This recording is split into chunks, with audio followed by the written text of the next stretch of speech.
Hello and welcome to the YouTube channel of Sri Naveen Adarsh Vidya Mandir. Today we are going to start with class 7 geography and with the first chapter our environment. Very clearly environment की जब हम बात करते हैं तो आप सबको environment का basic मतलब पता है. Environment is everything that is around us. First let's go with the chapter. When you look around you'll see many different things both natural and man-made. Everything around you consists of your environment.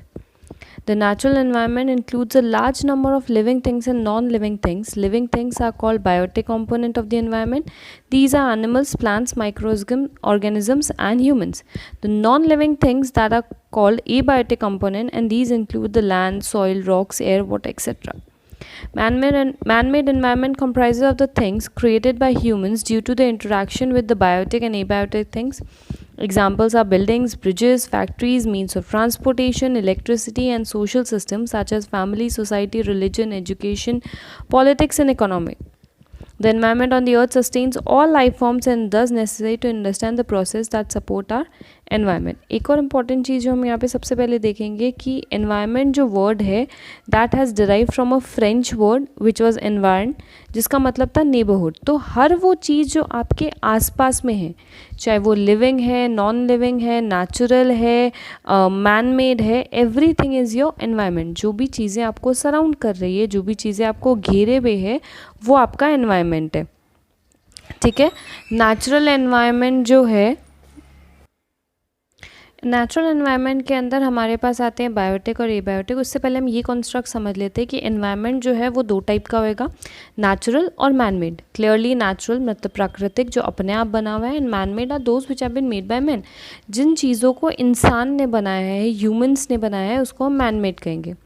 Natural के अंदर दो type की होएगी, biotic और abiotic. Biotic जो है वो होता है आपका लिविंग और एबायोटिक होता है आपका नॉन लिविंग. तो लिविंग के अंदर आपके आ गए ट्रीज, एनिमल्स, ह्यूमंस देमसेल्व्स, और बायोटिक के अंदर आ जाएंगे आपके जो भी नॉन लिविंग चीज़ें हैं, पत्थर हो गया, हवा हो गई, नदी हो गया, ज़मीन हो गई, I mean the soil particularly. और मैनमेड के अंदर हर वो चीज़ आ जाती है जिसको हमने हमारे कंफर्ट के लिए या हमारे हिसाब से एनवायरनमेंट के साथ इंटरेक्ट करने के लिए बनाया है. चाहे वो बिल्डिंग्स हो गया, मतलब उसके अंदर भी जो स्ट्रक्चर्स है, चाहे उनकी बात कर ले, चाहे सोशली इम्पॉर्टेंट चीज़ों की आप बात कर लो, एजुकेशन हो गया, फैमिली हो गया, एक सोशल सिस्टम हो गया, ये सारी जो चीज़ें हैं basically everything that is around you और एवरीथिंग विच सराउंड्स यू, जो भी चीज़ आपको घेरे हुए है या हर वो चीज़ जो आपके आसपास है, वो आपका एनवायरनमेंट है. अब हम यहाँ पे सबसे पहले बात करेंगे द नेचुरल एनवायरनमेंट की. The land, water, air, animals and plants comprise nature. The natural environment is grouped into various domains. The following three domains interact to form the biosphere in which various life forms exist. Biosphere हम किसको कहते हैं, मैं आपको ये तीनों topics समझाने के बाद में बताऊंगी. सबसे पहले हमें देखने की ज़रूरत है कि लैंड, वाटर, एयर, एनिमल्स और प्लांट्स जो है ये सब मिलके नेचर बनते हैं. एनिमल्स में आपको यहाँ पे ध्यान रखना पड़ेगा कि ह्यूमंस भी आते हैं. Humans are basically social animals. ठीक है. तो जो भी नेचुरल एनवायरनमेंट है उसको अलग अलग डोमेन्स में, अलग अलग सेक्शंस में डिवाइड किया गया है, ग्रुप किया गया है, और ये तीनों जो डोमेन्स है वो मिलके बायोस्फीयर बनते हैं. अब ये तीन डोमेन्स कौन कौन से हैं, सबसे पहले ये देखेंगे. सबसे पहले है हमारे पास lithosphere. This is the solid top layer of Earth's surface, also called the Earth's crust. It is made of rocks, minerals, and thin covering of soil. The lithosphere is irregular in shape and has different landforms like mountains, plains, valleys, plateaus, etc. The part of the crust lying below the ocean is called ocean floor, which again is uneven and not flat. Lithosphere provides us with mineral wealth, grassland, forest, agriculture, land and land for human settlements. तो coming back to lithosphere, lithosphere के अंदर हम ये देखेंगे कि every top cover of the earth, every top cover या every land cover of the earth, हमने अर्थ के बारे में पहले भी पढ़ा है कि अर्थ का जो 3/4 पार्ट है दैट इज़ वाटर. तो उसके अलावा जो जगह पानी से कवर्ड नहीं है या जो जगह पानी के नीचे है लेकिन उसके ऊपर एक लैंड का कवरिंग है, एक सॉइल का कवरिंग है, वो जितना भी एरिया है उसको हम क्या कहेंगे, लिथोस्फीयर. ठीक है. The land part, whole of the earth's land part is known as the lithosphere. That can be the mountains, plains, valleys, plateaus, even oceans के नीचे का जो एरिया है, जहाँ पे ज़मीन है, जहाँ पे पौधे ग्रो करते हैं, वो सारा एरिया भी जो है वो लिथोस्फीयर में आएगा। तो basically everything that is related to the land, जहाँ पे लैंड है हम उसको क्या कहेंगे, लिथोस्फीयर। नेक्स्ट जो हमारा टॉपिक है 3 डोमेन्स के अंदर से, वो है हाइड्रोस्फीयर। जैसे कि नाम खुद ही सजेस्ट करता है, we can clearly understand that everything that is covered with water is hydrosphere. अब वो छोटा सा एक स्ट्रीम हो सकता है या बड़ा से बड़ा ओशन हो सकता है, छोटा सा लेक हो सकता है, रिवर हो सकता है, सी हो सकता है, एनीथिंग, कोई भी एरिया जो पानी से कवर्ड है, वाटर से कवर्ड है, उसको हम क्या कहेंगे, हाइड्रोस्फीयर। ठीक है। एंड हाइड्रोस्फीयर जो है वो हमें वाटर देता है लिक्विड फॉर्म में, जो हम सभी के लिविंग के लिए या हम सभी के सर्वाइवल के लिए इम्पॉर्टेंट है।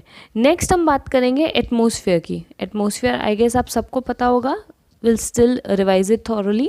The thick layer of air surrounding the earth is called atmosphere. The air is a mix of gases which change in quantity with increasing altitude from the earth's surface. The atmosphere is held to the earth by the force of gravity. Besides various gases like oxygen, nitrogen, carbon dioxide, argon, hydrogen, at higher altitude the atmosphere also contains dust and water vapor.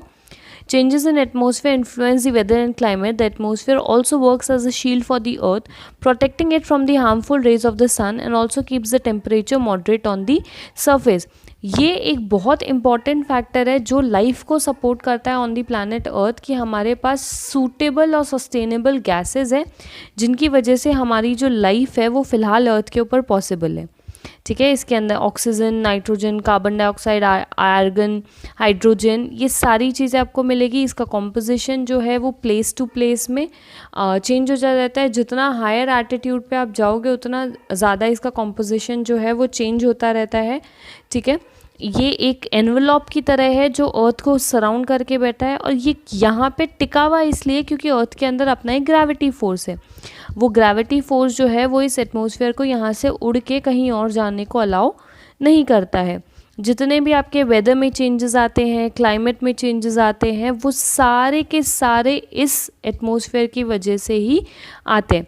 Atmosphere जो है वो एक shield की तरह भी काम करता है अर्थ के लिए, मतलब एक प्रोटेक्टिव लेयर की तरह। ये हमें सूरज की जो भी हार्मफुल रेज है या जो भी हार्मफुल अल्ट्रावायलेट रेज है फ्रॉम द सन, उनसे भी हमको प्रोटेक्ट करता है। और सबसे इम्पॉर्टेंट जो काम ये करता है वो ये है कि सन से आने वाली जो हीट है उसको रेगुलेट करता है अर्थ तक पहुंचने से, ताकि अर्थ के ऊपर एक बेसिक टेम्परेचर जो है वो बना हुआ रह सके, जिसमें हम ह्यूमंस और बाकी के लिविंग ऑर्गेनिजम्स जो है वो सर्वाइव कर सके। तो यहाँ पे हमने क्लियरली देखा कि जो नेचुरल एनवायरनमेंट है उसके 3 डोमेन्स है, the lithosphere, the hydrosphere and the atmosphere.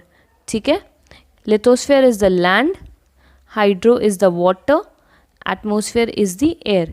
इन तीनों को जब हम एक साथ कंबाइन करते हैं या इन तीनों को जब हम एक साथ लेते हैं तो हम इसको कहेंगे बायोस्फीयर।